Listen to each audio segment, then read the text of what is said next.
Tomando la propuesta que me hizo el profesor Cadena, no solamente voy a referirme a algunos aspectos de las infecciones, recordar algunos aspectos de las infecciones a las que nosotros estamos expuestos en nuestro ejercicio profesional diario, sino otros riesgos que también son importantes y sobre todo que veo gente joven aquí que me parece muy importante que lo tengan en cuenta.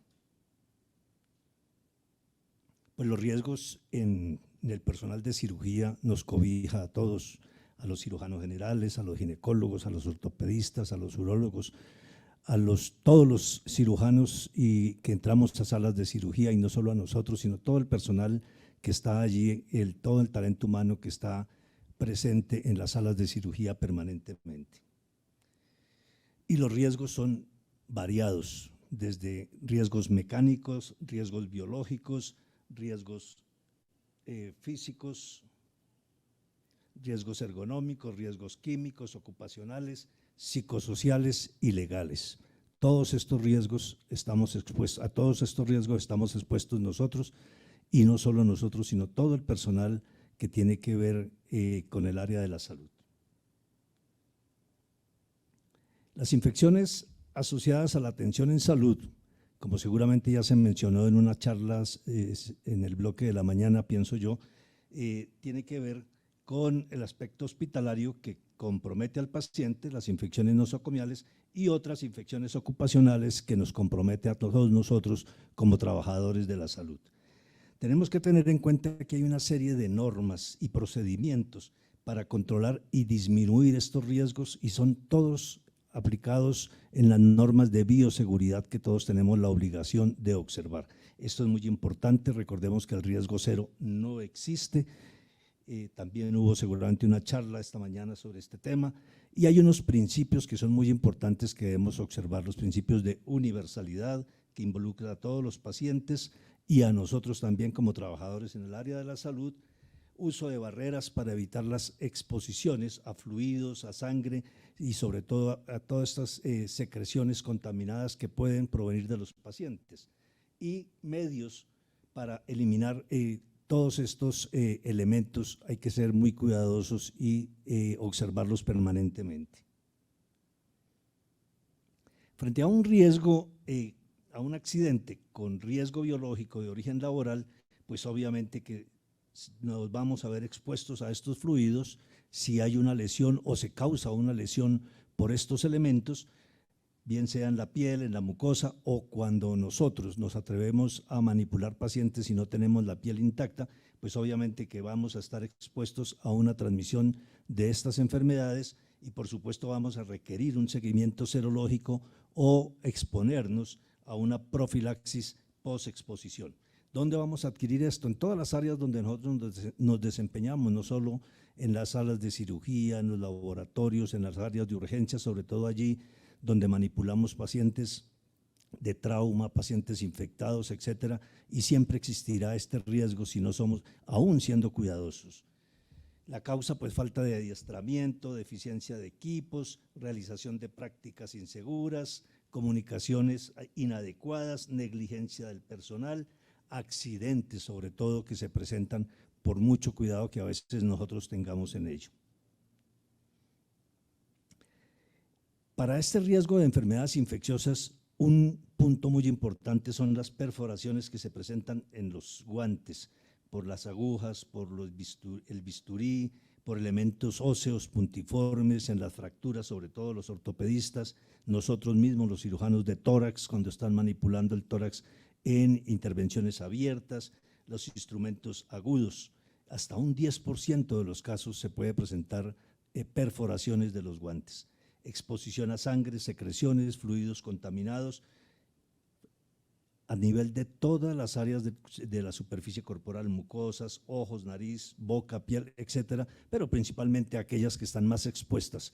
Por eso el uso de elementos de protección que tenemos que tener siempre presente.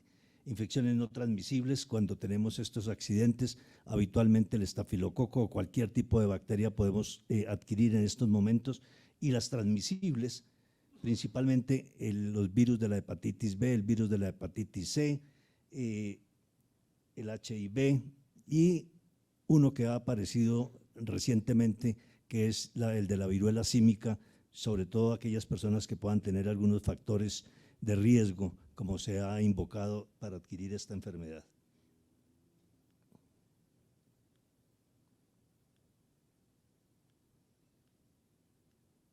No progresó.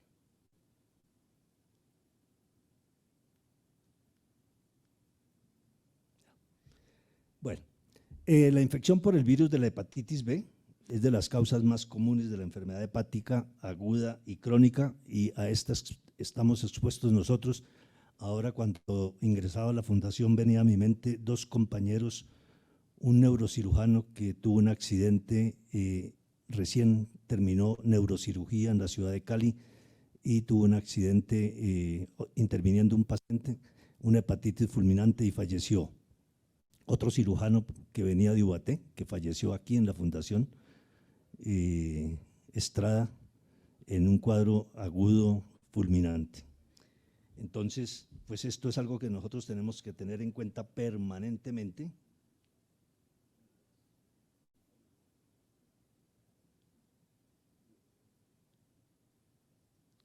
Tenemos que tener en cuenta permanentemente, y sobre todo, no solo las implicaciones de fibrosis, cirrosis, enfermedad terminal, que podemos terminar en un trasplante hepático, sino que este puede involucrarse dentro del genoma de la persona que ha tenido el accidente y conllevar el riesgo de un cáncer. Recordemos que hay 240 millones de personas con esta enfermedad en el mundo, y de los cuales esta cifra alta, 1.4 millones de personas que mueren por hepatitis anualmente, y un número importante somos profesionales de la salud que hemos adquirido accidentalmente este virus. No olvidemos, hoy en día, pues a pesar de que es obligatorio, por lo menos para nosotros en las instituciones, se nos exige estar vacunados, hay personas que aún en la práctica médica no se vacunan, son personas antivacunas, etcétera, y esto es un riesgo muy importante. El tratamiento, pues no vamos a hablar, a profundizar sobre ello, pero pues existe todo el interferón convencional, análogos, de nucleócidos, el interferón alfa-2 pregilado, que es de los últimos tratamientos que se está utilizando, y la prevención, por supuesto, la vacunación a la que tenemos que exponernos nosotros, y no solo para ella, sino ya más adelante miraremos otro tipo de patologías que debemos prevenir de esta manera. Pero siempre cualquier acción que nosotros emprendamos en nuestro ejercicio, en nuestra actividad, tiene el riesgo de que tengamos accidentes y exponernos a este tipo de enfermedades. Por supuesto, hay algunos factores que agravan este riesgo: la edad, el estado inmune, pacientes, personal médico con enfermedades asociadas, medicamentos inmunosupresores, personas que están sometidas a irradiación, van a alterar toda su respuesta inmunológica, intervenciones a las que han sido sometidos recientemente, y las lesiones, porque a veces encontramos personal que se somete a trabajo teniendo este tipo de lesiones, y obviamente que tiene mucho más riesgo de adquirir estas enfermedades. El estado nutricional, otro factor importante. Por supuesto, las medidas más sencillas para prevenir estos riesgos de infección, que está en todo nuestro organismo, en todas las instituciones, en cualquier rincón, siempre estamos expuestos a ello. Los elementos de protección, indudable que no podemos actuar si no estamos con ellos.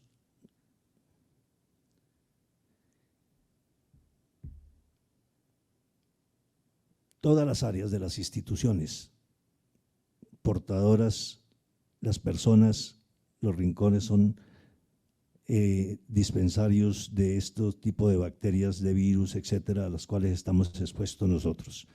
Hay otra serie de patologías que nosotros podemos adquirir en nuestro ejercicio profesional, y son los riesgos por movimientos repetitivos, por posiciones inadecuadas, por manipulación inadecuada y distribución de las fuerzas. Por lo tanto, nosotros estamos expuestos a este tipo de patología, las cervicalgias, las lumbalgias, las dorsalgias, etcétera, y estos factores de riesgos tenemos que aprender a prevenirlos. Los factores ocupacionales en las salas de cirugía, nosotros estamos expuestos permanentemente a la luz, esto causa irritaciones oculares en diferentes grados, el ruido que se genera en las salas de cirugía, bien por los mismos dispositivos que nosotros estamos manipulando, pero también los que pueden estar manipulando personas que están allí con nosotros, música, alto volumen, etcétera. Todo esto contribuye a otros factores que nos llevan a generarnos irritabilidad hasta en un 40% en el personal de la salud. La exposición a gases anestésicos que no se evacúan adecuadamente en algunas de las instituciones, y esto es otro factor importante, factores como exposiciones a oncogénesis, etcétera. Las quemaduras con los mismos dispositivos que nosotros estamos manipulando, las radiaciones cuando tenemos que estar tomando radiografías en los procedimientos y no nos protegemos adecuadamente, las radiaciones ionizantes o el láser no ionizantes. El síndrome del túnel del carpo por movimientos repetitivos, las pinzas que nosotros estamos manipulando permanentemente son factores de riesgo y no solo, repito, para el cirujano general, sino para todas las diferentes especialidades que estamos ingresando a salas de cirugía. Las tendinitis, la epicondilitis, la neuritis, las varices. Nosotros no nos protegemos con elementos tan sencillos como estar utilizando las medias permanentemente para evitar estos riesgos. Otros riesgos a los que nosotros estamos expuestos son los riesgos por lesiones físicas, heridas, choques eléctricos, quemaduras, caídas, por estar corriendo, por ir a abordar un paciente rápidamente porque así lo requiere, no nos protegemos adecuadamente nosotros.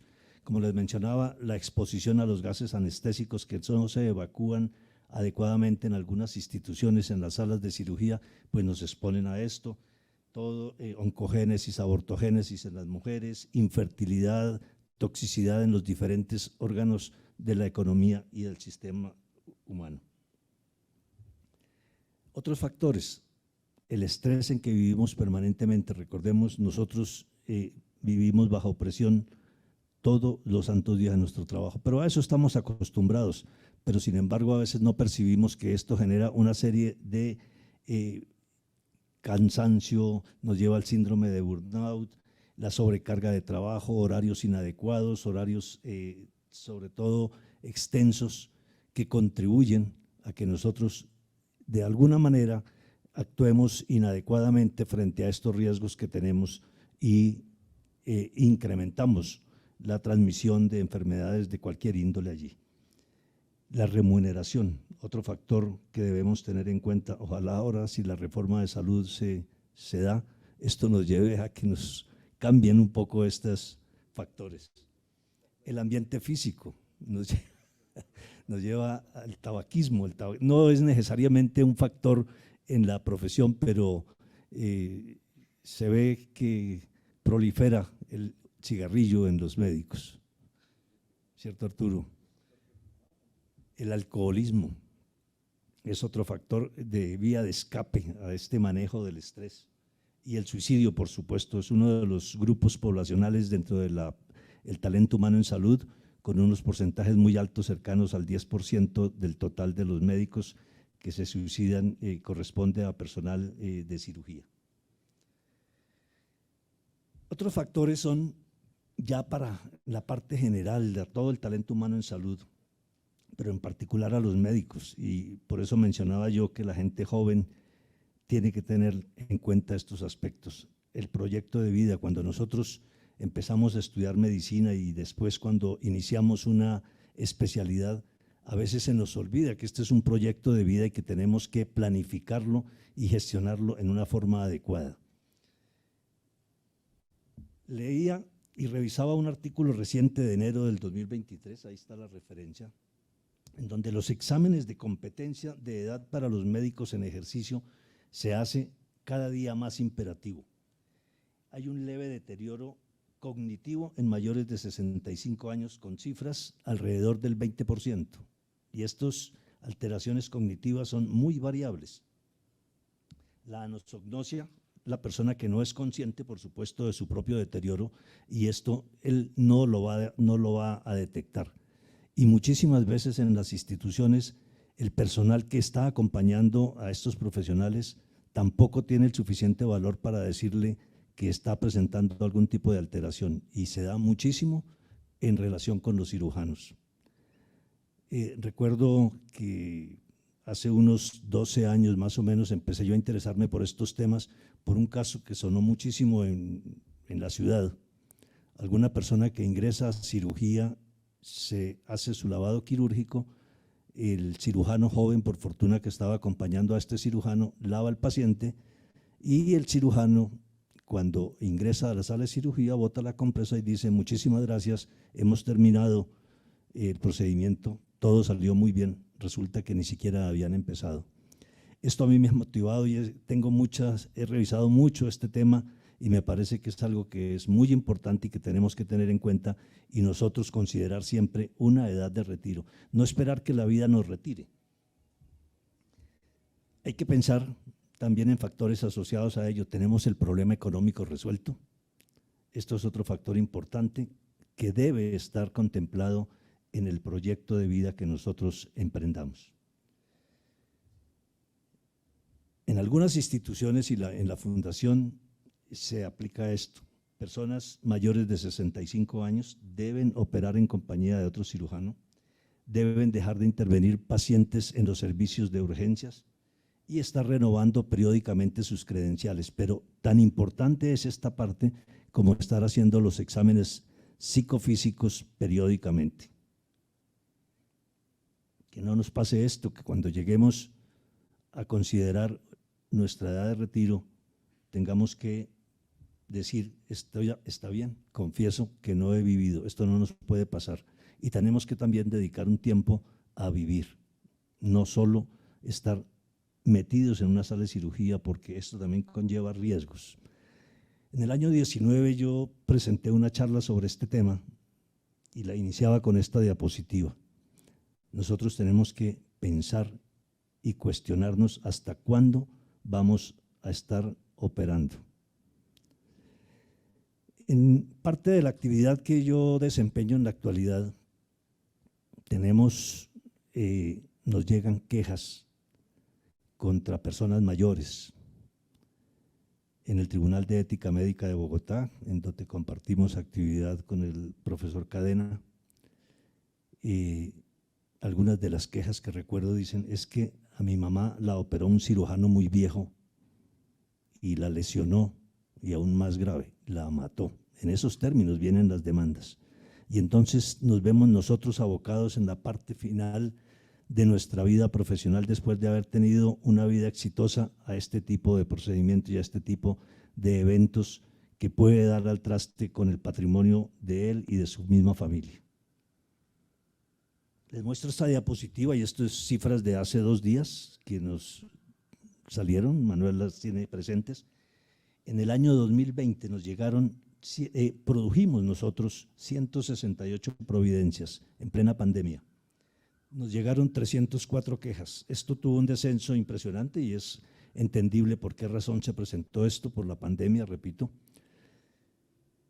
En el año 2021 produjimos 504 providencias. Esto se refiere a fallos, bien sea archivos de procesos, investigaciones, sanciones a médicos, sanciones a colegas, diferentes grados de sanciones. Y 338 quejas. Ustedes se preguntarán por qué 338 quejas si producen 504 providencias. Es que nosotros tenemos un trabajo represado impresionante. En el Tribunal de Ética Médica de Bogotá llevamos 10.700 quejas actualmente. Hay semanas que tenemos 35 quejas semanales. Esto es una cifra de verdad impresionante. En el año 2022 tuvimos 620 providencias que nosotros resolvimos, 400 quejas. Pero miremos la cifra de 15 días de enero y el mes de febrero del año 2023, 135 providencias. Si la extrapolamos al año, vamos a tener por lo menos 700 o más providencias al final del año. Y ríanse ustedes, 250 quejas en estos mes y medio. Vamos a tener más de 1000 quejas seguramente en el Tribunal de Ética Médica de Bogotá. Entonces, esto es una endemia. Y ya para terminar, miremos que estamos expuestos a riesgos variados que van a afectar el estado de salud física y emocional nuestro. Tenemos que buscar atención oportuna para evitar que esto progrese y tengamos dolores crónicos, molestias permanentes. Tenemos que seguir los protocolos rigurosos de la técnica operatoria cuando estamos en las salas de cirugía, observar todas las normas del cuidado y para el manejo de los pacientes, protegernos adecuadamente de la exposición a todos los fluidos, más si estos están contaminados. Recordemos que muchas veces ni siquiera conocemos los antecedentes de los pacientes en un momento dado, y pacientes que portan alguna de estas enfermedades con frecuencia la ocultan y nosotros nos vemos expuestos a accidentes con ellos. La profilaxis posexposición, si nosotros logramos conocer los antecedentes del paciente, y si no, pues tenemos que hacerlo necesariamente, someternos a un tratamiento preventivo durante 1 o 2 meses para evitar una enfermedad crónica que termine con nuestra vida. La vacunación, no solo contra el COVID-19, la hepatitis, la viruela símica, las personas que puedan tener factores de riesgo, sino otro tipo de enfermedades que afectan a la población en general, pero que también nos pueden afectar a nosotros cuando estamos en contacto con ellas, la influenza, varicela, parotiditis, rubiola, etcétera. El doble guante, que a pesar de que nos reduce la sensibilidad, sí nos evita riesgos, o los guantes especiales para evitar las punciones accidentales en los procedimientos quirúrgicos, sobre todo cuando nosotros conocemos los antecedentes de los pacientes. Las normas de bioseguridad tenemos que observar y protegernos portando todos los elementos de protección frente a la exposición a aerosoles y fluidos, sobre todo estos fluidos contaminados. La vacunación, no lo olvidemos nunca, la prevención de las infecciones asociadas a la atención en salud es responsabilidad de todos, no solo de nosotros. Tenemos que observar el lavado de manos permanentemente en todas las acciones que nosotros emprendemos cuando manipulamos y estamos examinando pacientes.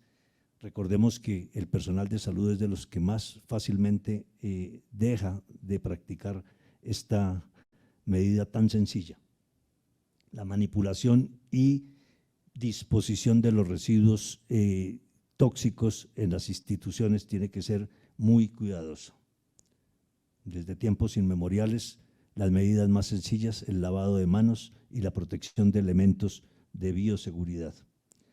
El ambiente laboral, ideal que sea adecuado, áreas de descanso, jornadas humanizadas, posiciones adecuadas en las intervenciones quirúrgicas, uso de medias de compresión graduada que se nos olvida a veces, y una actividad física que contribuye a nuestra salud. Muchas gracias.